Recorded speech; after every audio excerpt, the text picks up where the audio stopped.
مديرك في الشغل تعبك، شايف ان هو لا مؤاخذه لا ما اعرفش اسوق. تعال افصل معاه شويه. المدير الغبي مهما تشرح له حاجه في الشغل هو مش مقتنع ومش هيقتنع. كون انت بتتكلم في حاجه ممكن توقع الشركه وتوديكوا في داهيه، وهو البعيد ولا الهوى. اعظم وانظف الشركات اللي رجعتها. كل اللي فارق معاه انا موجود وهنعمل كذا كذا، ويفضل يوهم نفسه طول الوقت ان هو عبقري وبيعمل اللي محدش بيعرف يعمله. لا وضميره بيقول له انت بجد كتر خيرك، انت مستحمل كل ده. الحقيقه ايوه، انت بجد مستحمل اللي انت فيه ده كله ازاي؟ ها قول. انا مش عارف انت طايق نفسك ازاي. الكارثه بقى بجد لما النوع من المديرين ده يبقوا ستات.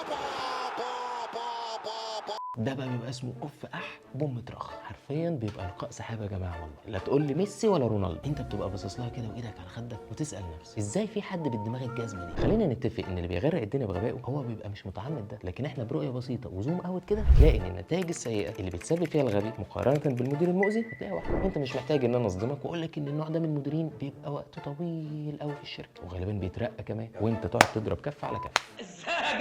عشان انت نسيت القاعده اللي بتقول الذكاء يعزل الافراد اما الغباء يجمع الحشود.